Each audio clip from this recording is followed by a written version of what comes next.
Yahoo! The long-awaited, long-asked-for behind the scenes of Sword Art Online Abridged. I have been recommended this video quite a bit, and seeing as we just hit the halfway point in SAO Abridged, I thought it would be the perfect time to sit back and watch it and see what went on behind the scenes and how did they actually make it. So I think this will be really, really interesting. But without further ado, let's get into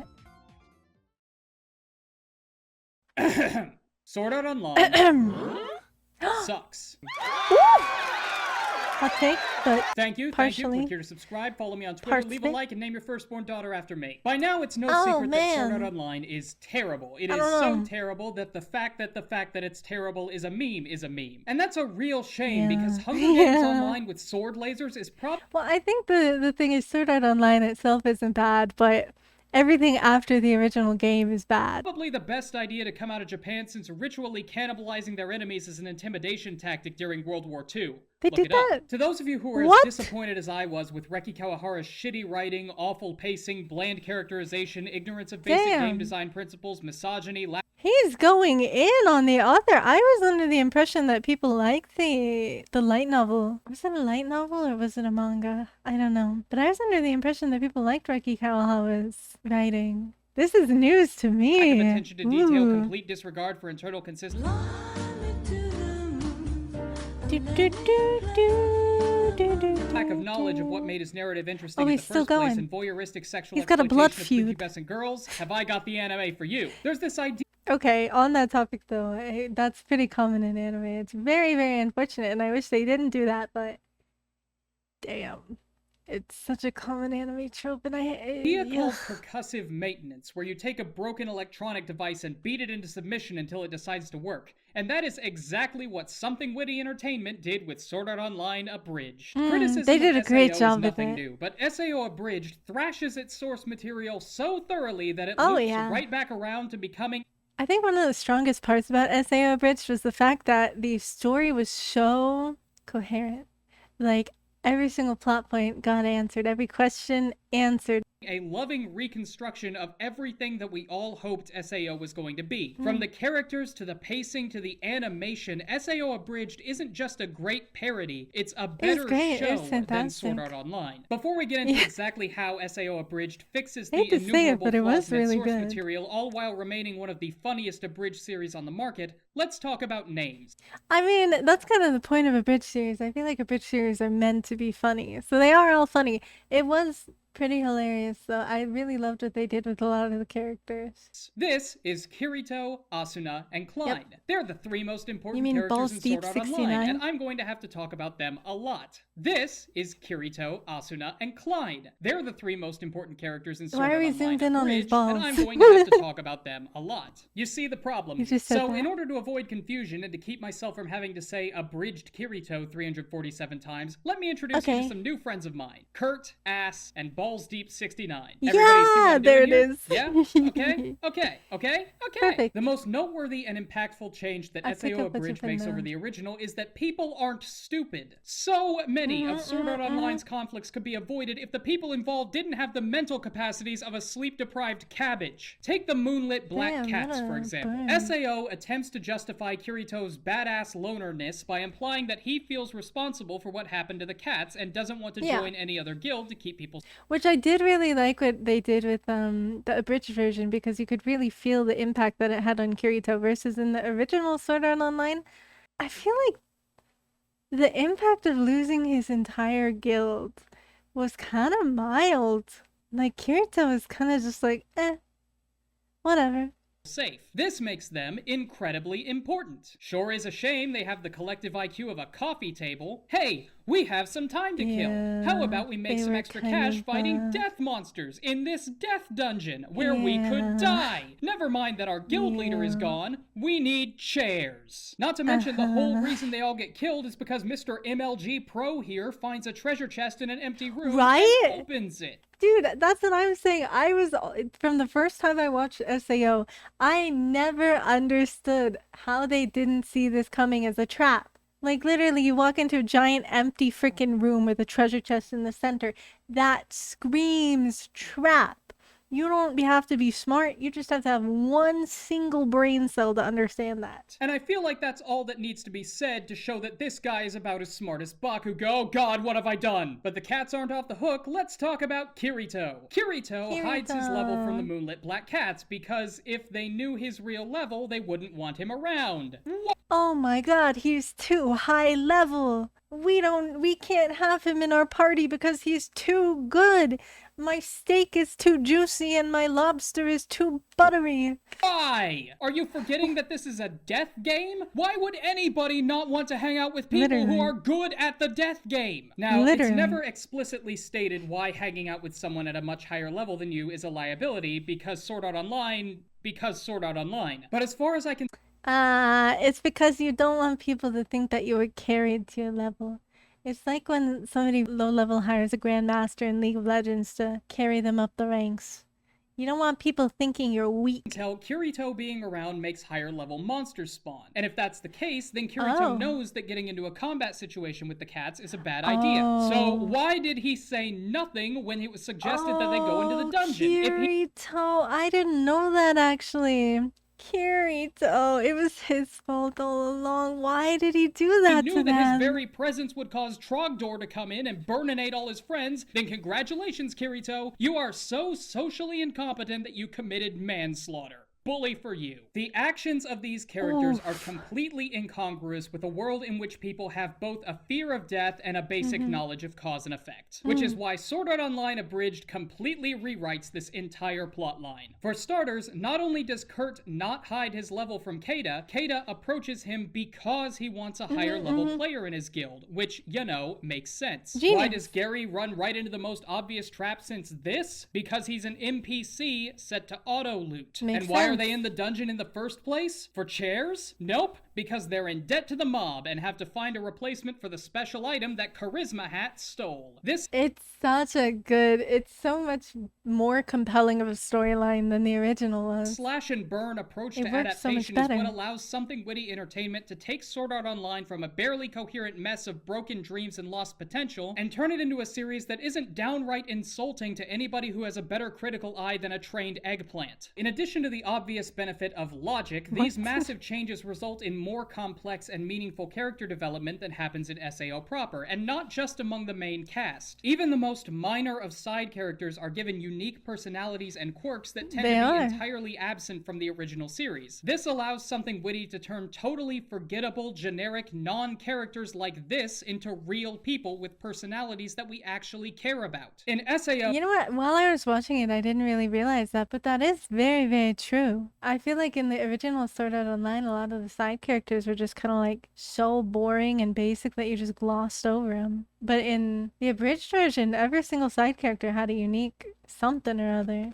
And they were all pretty memorable. Godfrey this guy's name is Godfrey is a plot device whose only purpose in the narrative is to get Kirito and Kuradiel alone together and then get killed just so the viewer knows that this guy is crazy. In Abridged, he's Godfrey the role player, the quirky, endearing dude who badly quotes Shakespeare and really seems to be trying to make everyone around him happy. And when Kuradiel stabs him and he breaks character to start pleading for his life, that's a hilarious but still tragic moment that actually hits home and makes the viewer care about someone they didn't even remember after watching the original series. And then there's Sachi. In the original series, Sachi is a tool. Her entire purpose is to die and give Kirito a reason to be... Poor Sachi. That's very true. I mean, she dies and she gives Kirito like a moment of sad, and then she's like barely ever mentioned again, if at all. Be a strong, independent swordsman who don't need no guild. She has no outstanding character traits except for the ones that help her die sadder, and the effect that she has on Kirito is straightforward, linear, logically suspect, and poorly executed. In Abridged, she makes Kurt go through an entire emotional arc and back again, and the psychological scars that he suffers after her death stick with him long into the series' endgame and have a profound effect on everything he does. That was one of my favorite points about the Abridged series, because you could really tell,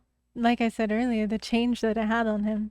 Like, you could see the effects of her death and his guild's death throughout the entire series. When Kirito talks with Sachi under the moping bridge, she tells him that she's afraid to die, which is reasonable, but also true of literally anybody else, and does nothing to endear us to her character any more than we're endeared to this guy. Kirito answers that he won't let her die. Then she dies anyway, and he's sad. In the Abridged series, Sachi's impact is much deeper and more nuanced than it is in the original. When the whole guild gets wiped in the Abridged series, it's not because some inhumanly idiotic disgrace to the species falls for an obvious trap, it's because Sachi sets an NPC to auto-loot because she thinks it will save time. This is a multi-layered tragic moment that enhances our sympathy for two different characters. First of all, Sachi was terrified that she was going to be the one to get her friends killed, but instead of it being an accident caused by her bad connection, the deaths of her friends were entirely the result of an avoidable mistake that was completely under her control. This is undercut a little bit since her party in the Abridged series consists entirely of NPCs, but it's still way more impactful than "I hid my level and now you're dead." Her effect on Kurt is significantly deeper as well. From the beginning of the Abridged series, Kurt has been a self-assured, overconfident dickbag with a superiority complex who sees the suffering of weaker players as a source of entertainment. He says he doesn't want to team up with other players because they're a bunch of mouth-breathing neckbeards, and Diabel praises him. Meanwhile, he's literally in the same situation as them, playing the game like, for being so wise when he goes on his rant about how lions don't concern themselves with the opinions of sheep, reinforcing that he is right to see the people around him as useless, inferior beings. When Sachi tells him that she's afraid her lag is going to get everyone she loves killed, Kurt is confronted with something that he can't find a way to mock, which makes him question his cocksure attitude for the first time in the series. The ensuing conversation makes Kurt see the error of his ways, and he resolves to stop being a sociopathic fuckmuncher and give people a shot. Sachi is Kurt's way of giving humanity a chance to prove its worth. He lets himself be vulnerable to one person, one time, and that vulnerability is immediately and harshly kicked in the dick. Sachi's death reconfirms for Kurt that his former distance attitude was correct, and that allowing people to get close to you won't cause anything but pain. This is further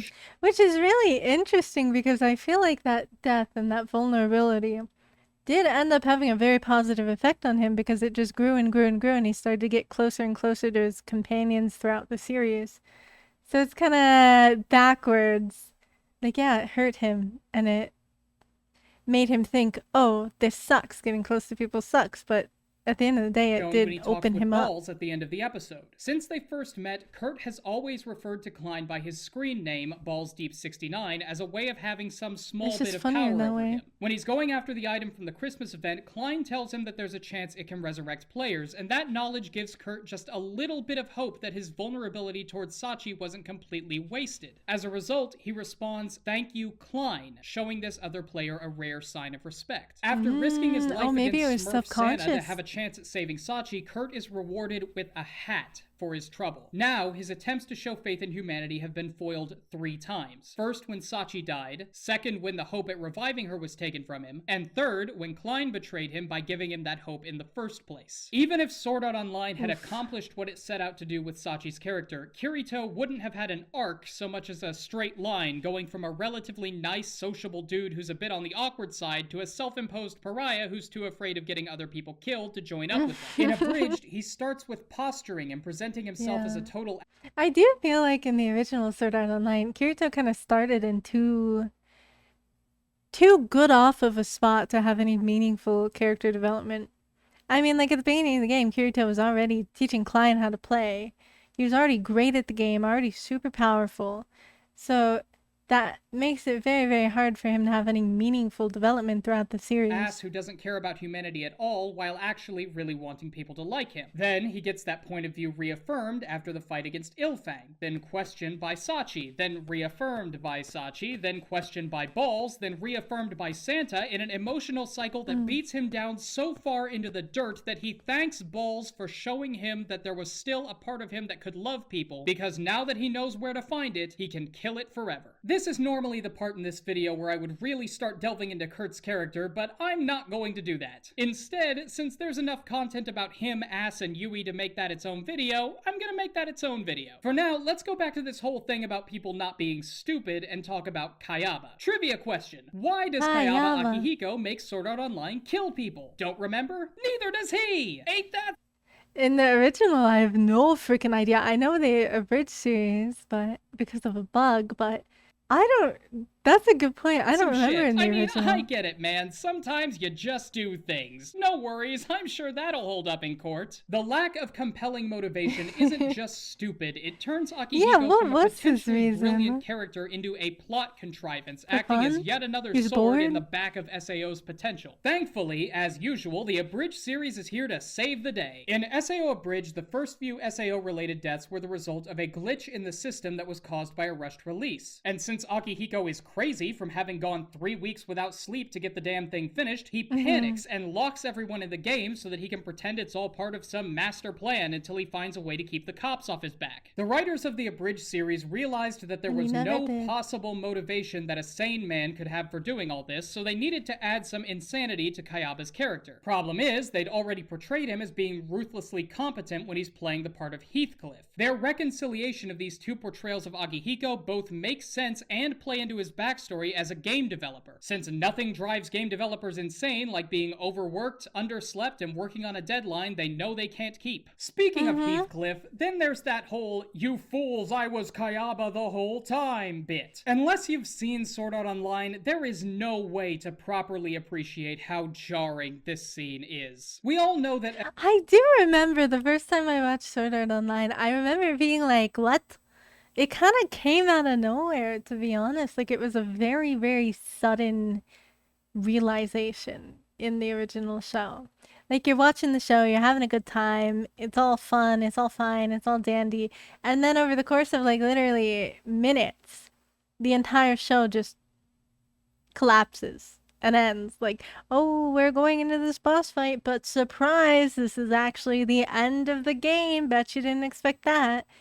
And I remember it feeling very, very sudden. SAO has pacing problems, but there is a big difference between lingering on one scene a little bit too long and ending the story 25 floors early because the writers just got bored. And the way this happens doesn't even make sense. There are two key pieces of evidence backing up Kirito's shocking revelation that the leader of the Knights of the Blood Oath was actually Kayaba Akihiko in a pair of Groucho Marx glasses. He moved really, really fast one time, and there's nothing less fun than watching. Hey, listen. He hid his appearance the entire time. So how were you supposed to know? If you thought that was his real appearance, he didn't look like Kayaba. But also, I don't know. There was no good reason for Kirito to figure out who he was.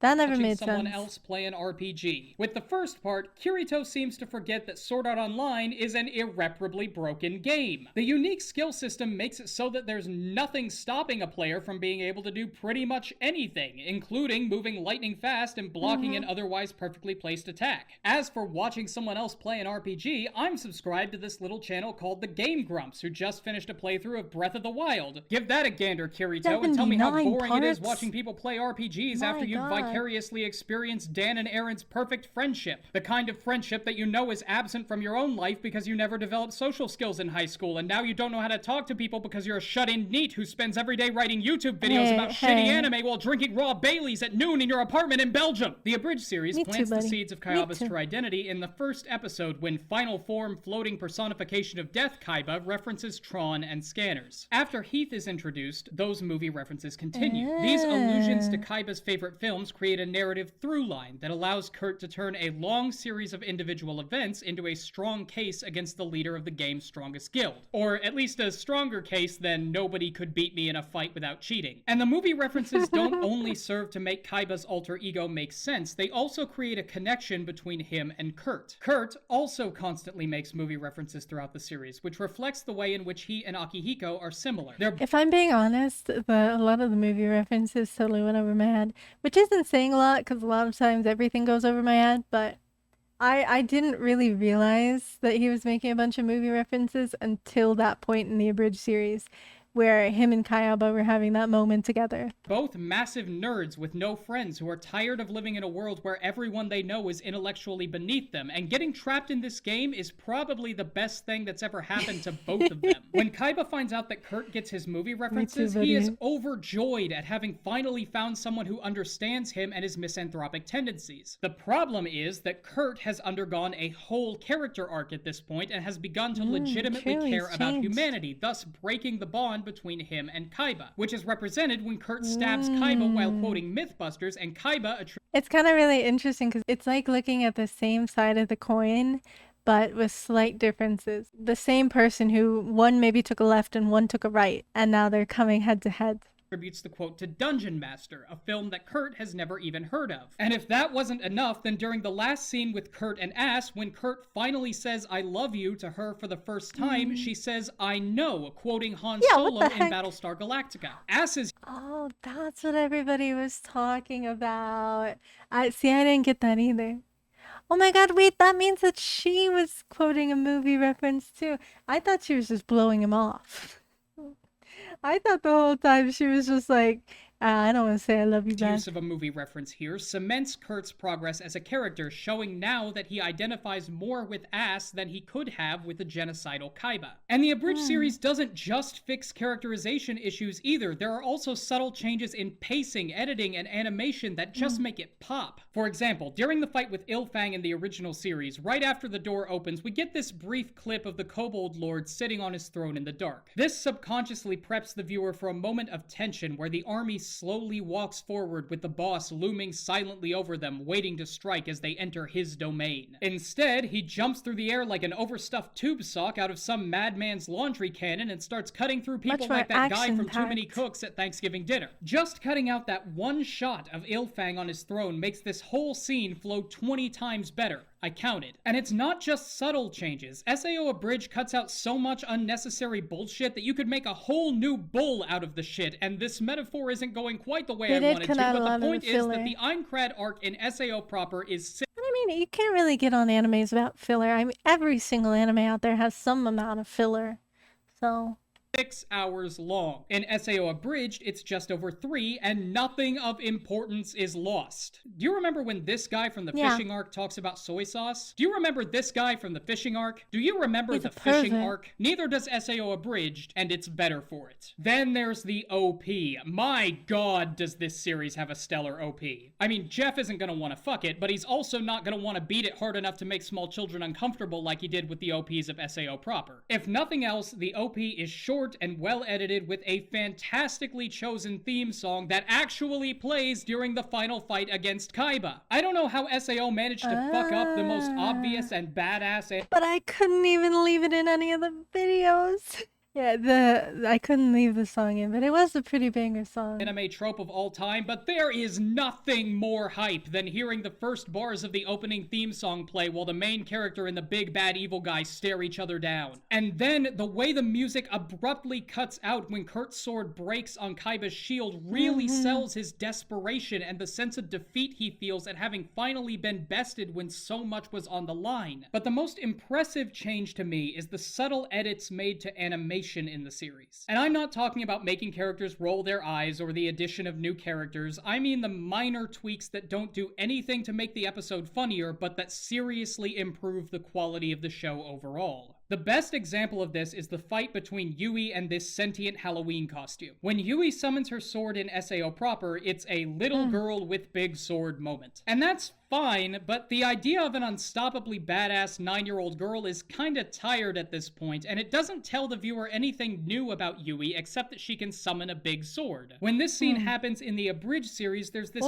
this is kinda cool seeing them side by side, because I don't remember the original. That really sells the idea that she's hacking into the system to gain access to powers that she shouldn't be able to use. It takes advantage of the setting and Yui's identity as an AI while creating a link between this scene and the one where she explains that the system system is going to delete her code. This animation tweak didn't have to happen. Nobody would have expected it to happen, but they did it anyway because they knew it would improve the show. And that's the really special thing about SAO Abridged. There are so many lazy Abridged series out there trying to cash in on the popularity of the trope, and almost none of them do anything to improve on their source material. SAO Abridged clearly comes from a place of deep respect for what Sword Art Online could have been, and the creators go above and beyond to make good on. I mean, I do feel like to some degree you do have to love the media that you're making a bridge series for.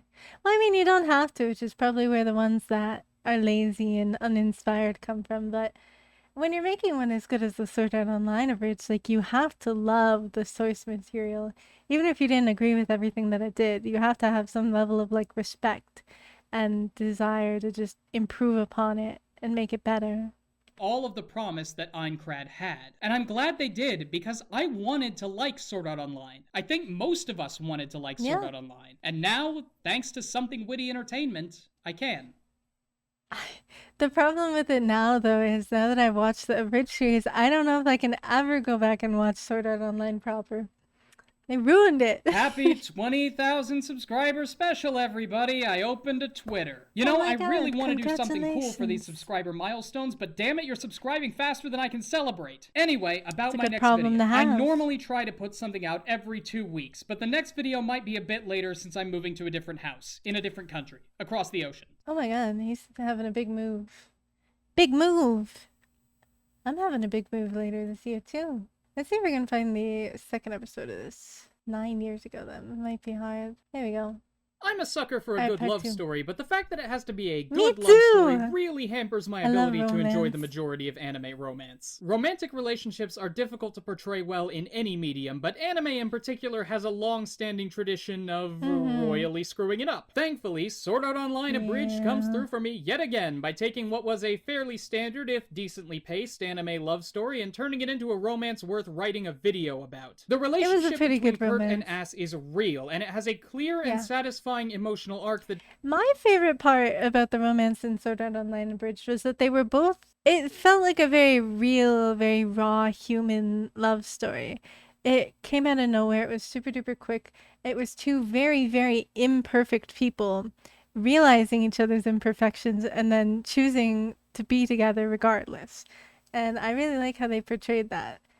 And, you know, they found comfort in each other's imperfections. Doesn't just feel like the inevitable result of having two main characters with different junk. Kurt and Ass might be terrible, dysfunctional, borderline psychopathic, and, as Yui puts it, more a loose collection of character defects than people, but together they're able to play off of each other's faults and create one of the most compelling portrayals of an adolescent romance that I've ever seen. In order to understand how these two people function as a unit, we need to understand how they function individually. Let's start with Kurt. This is Kurt. When we're first introduced to Kurt, it's immediately apparent that he's a fucking asshole. This guy is experiencing the world's first full dive virtual MMO, and instead of I always say, but if there was anything like Sword Art Online to ever be created, nobody would ever see me again. I'd be gone. I'd be playing it 24/7. or leveling or exploring, he spends the entire first day making fun of this guy for not being able to kill a pig with a rock. In addition to being a great joke, this is a very important character moment. Kurt isn't making fun of balls instead of enjoying the game. That is Kurt's way of enjoying the game. Even IRL, MMORPGs are commonly seen as a kind of escapist wish fulfillment, where people who aren't satisfied with their lives can go to experience the kind of life they've always wanted to have. So too with Kurt. Kurt isn't just an asshole. He's the asshole he's always aspired to be. We start seeing this immediately after his Pebble diatribe, when Balls responds to 8 hours of mockery by saying, "I have a feeling you get..." I am kind of excited to see... I hope in the second part that they touch on what Kirito's life is like outside of SAO. I know they do in the original show, but I don't know if the Abridged series does, but I am hopeful that they do, because I would love to see, like, maybe he feels very powerless in his day-to-day life, or What's going on to make him want to be such an asshole? Beat up a lot in real life, and Kurt shoots back, "Shut up! Here I have power!" In the 11th episode, Kurt admits that being trapped in SAO was a dream come true for him since he was shoved around and treated like garbage in the real world. More than anyone else in the series that we know about, Kurt is taking advantage of the escapist potential of a full dive MMO. But instead of using it to explore an exciting new world, he's using it to correct a power disparity that he feels is unjust. Additionally, Kurt honestly does believe that he's better than everyone else around him, and he's mostly right. During the final fight on floor 75, Kayaba sympathizes with Kurt, saying that they're both geniuses in a world that just can't keep up with them, and Kurt says that he's glad someone finally understands his pain. This sense of innate superiority, coupled with his natural skill at the game and the extra experience that comes from being a beta tester, makes it easy for Kurt to go mad with power and dismiss everybody else in the game as useless piss ants, as is clearly shown during his get good speech after the fight with Ilfang. But the catharsis that comes from exerting his power over others is shallow and doesn't satisfy him in any meaningful way. He may put on an as it never does, man. Arrogant tough guy persona, but that's mostly his way of dealing with the fact that he has no idea how to deal with the fact that he's now on the superior end of the social power disparity. What Kurt really wants is for people to legitimately like him, but since he's never been in this position before, he just shows off his skill feathers like some kind of strutting MMO peacock and hopes that everyone else bows to the king. Case in point, have a look at this scene from the first episode, assuming I don't get content ID'd again. Which, it's so raw and it's so real, you know? You may be the most unbearable asshole I've ever met, but you are really good at this game. We could use you in our group. What do you say? You could meet my friends, we'll form a guild, and have all these adventures. That'll be great. ID'd. Womp womp. Well, screw you too. Think you're too good to join my guild? Think you're all cool because you know how to kill a boar?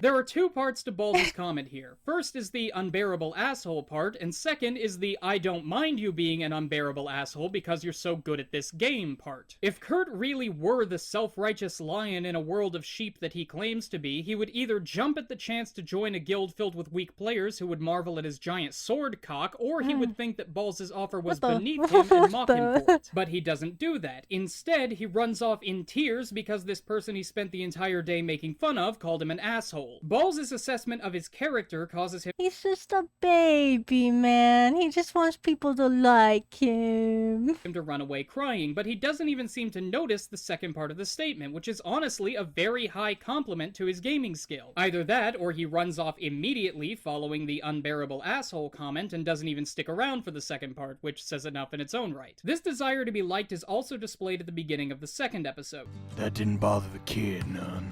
He only cared about one thing, and one thing alone, himself.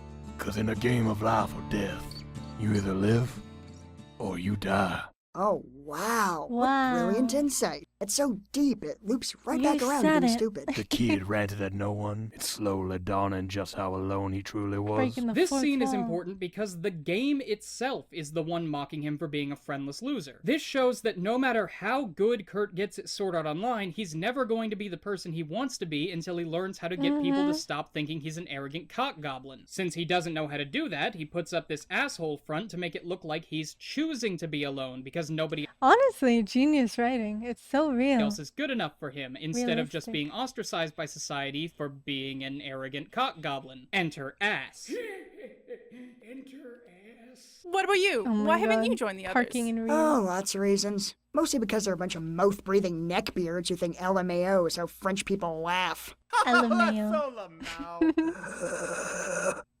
Wow, you certainly speak from the heart. Funny, I thought I was speaking from my mouth, but shows what I know about biology. God. No one else wanted you in their group, did they? Shut up, it was mutual. Ass is unique among the early cast of the series in that she immediately recognizes Kurt's facade. When Kurt runs away from Balls at the end of the first episode, Balls takes this as a personal attack, responding, "Well, screw you too, think you're too good to join my guild." And during Taco Bell's death scene, he buys into Kurt's persona completely and wishes he could be more like him. Ass is the only one who implicitly understands that Kurt's allegedly voluntary isolation is a response to society's view of him and not the other way around. And the reason she's able to do this is because she is also putting on a front to get people to like her. She's just better at it than Kurt. Ass Ass is a full-fledged psychopath. They can Unlike relate Kurt, to whose that. personage is mostly built around the idea of self-aggrandizement, Ass's is more about trying to pass as a moderately normal human being. Consider this exchange from the 5th episode. Okay, fine, God. Just want to prove I was right. There's no way that guy's really dead. There's something else going on here, and I'm gonna prove it. Wow, how noble of you. Oh, spare me, Wonder Woman. You're only doing this to prove I was wrong. Hey, at least I pretend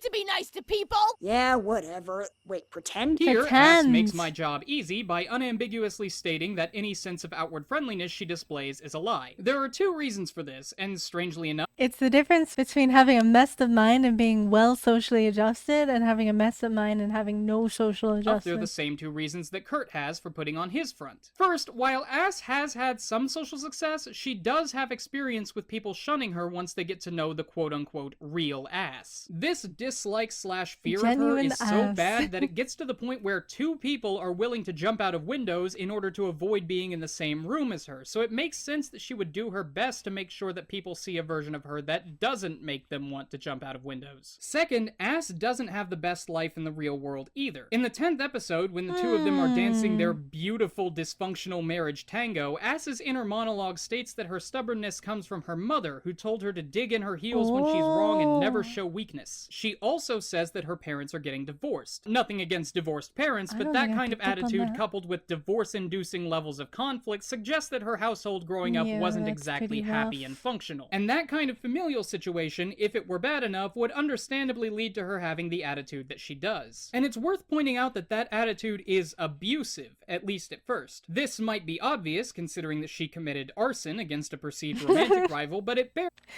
I thought they were supposed to be friends, man. repeating because her implicit understanding of Kurt allows her to really dig her nails into his mind and make sure he sticks around. Kurt's PTSD after does Sachi's holes death is have the to do basis with for this? pretty much all of his decisions, and Ass knows that. He's afraid to get close to anyone for fear that they're just going to up and die on him again, so he's left in this state of semi-self-imposed lonesomeness that he can't get out of without opening himself up to pain. Ass is aware of this mental block and uses it as a tool to keep Kurt around, like she does in this scene. Look, I know you're not crazy about guilds 'cause after she's your last one's crazy. unfortunate breakup, but don't worry, okay? You know, I'm sure as hell not gonna die on you like that dumb bitch Sally. Sachi. Shh, shh. Doesn't matter. She's dead now. She's manipulating So chill out, him. okay? I promise. Things are gonna be better this time. Here, Ass does 2 things. First, she undercuts Kurt's emotional attachment to another woman What are you in order doing to to make that sure that dog? he never forgets that she is the main bitch in this situation and that any side chicks he's thinking about are gonna wake up charbroiled. Second, she reminds him of what he initially respected about her in the first place, the fact that she is so good at video games that she will never die. In doing so, Ass is able to simultaneously comfort But how did she get that good? Because at the beginning, she didn't even know how. She didn't do the tutorial and didn't know how to open the her inventory. romantic partner, convince him that his emotional investment in her isn't misplaced, and assert her dominance as the #1 yandere bitch. But Ass isn't just #1 yandere bitch. She's #1 yandere bitch because she's afraid. Whenever she gets vaguely close to somebody, it's I didn't say anything, I swear! Wait for me! I know a shortcut! They get scared of her, and she basically she feels that. So sad now about that she has somebody who's willing to stick around, she wants to do everything she can to make sure he sticks around. And the best part is that classic Kurt is yandere. receptive to it. His compounding insecurities lead him to believe that he's basically unlikable, and that having any kind of emotional investment in other people just isn't worth it. So naturally, he's willing to go along with somebody whose compounding insecurities cause her to be aggressively affectionate, especially since he doesn't have to worry about her getting her ass kicked by slaughternauts and murder golems. After all, what he initially respected about Ass was that she was able to hold her own in the first boss fight despite not knowing how to open the damn menu. He sees Yeah, her that as a was actually naturally impressive. talented leet who might be able to actually keep up with him if given the chance. And their first kiss happens immediately after this brilliant line from Kurt that sums up everything he feels about her in 2 words. Ah,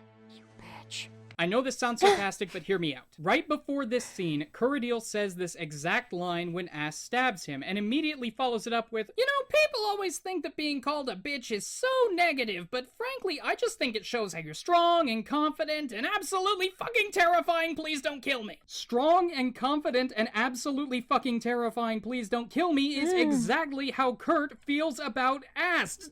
God! I can't even maintain my composure. This is so good. It's so good. This is how you write, people. This is how you write. And then there's It's very good. I didn't realize that until he said something about it, but now that I'm hearing it out loud, very, very smart actual writing. romantic interactions. The way these two cluelessly fumble around each other with no idea what they're supposed to be Like real teenagers. Exactly how teenage romance doing is usually perfect goes. because this is a teenage romance. Young adult characters in anime often exist in this kind of nebulous space where they're always as mature as they need to be. Yeah, right? Like, what the heck's up with that? And I swore I wouldn't bring up SAO proper in this video, but it's a great point of comparison, so fuck the system. The romance between Kirito and Asuna is okay. It's not bad. There are some cute moments and some cringeworthy I will say it feels kind of shallow. It feels like forced proximity in the original dialogue, more than it and does overall romance. it's fine. But what really annoyed me was how mature the whole thing was. These kids are 16 and are already happily and effectively married with a daughter who they are totally capable of raising. And you can say that teenagers are typically happier together, which is fair, but they don't act like teenagers in that respect either. No weird pet names, no constant contact, and I can't confirm this, but it doesn't seem like they're fucking 3 times a day on every surface of their cottage. It's just a perfectly normal relationship, and I can't speak for you all, but I know that I never had a perfectly normal relationship like this when I was 16, or 17, 18, 19,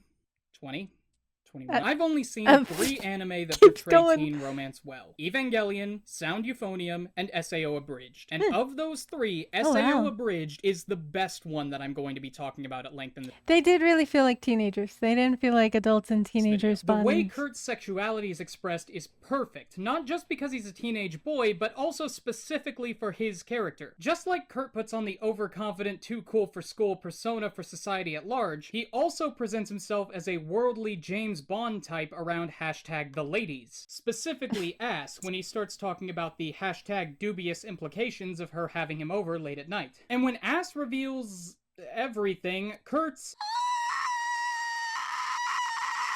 He doesn't know what to is do. about the right reaction for somebody whose whole experience with sex comes from dating sims. And the way the series The Witcher? Are you calling The Witcher 3 a dating sim? What the heck? Shawnee Best Girl. portrays Ass's relationship with her sexuality is brilliant too. She's confident and able to go after what she wants, which is consistent with her yandere personality, but she also uses sex as a tool in her manipulation of Kurt, as demonstrated when he suggests that getting married was the worst mistake of their lives, and she shuts him up with her mouth. And don't even get me started on the whole post-sex debacle. Their ignorance about how their relationship is supposed to proceed after sex, followed by a grand romantic gesture that neither of them really wants, but that they both accept out of pure stubbornness and an unwillingness to admit defeat is...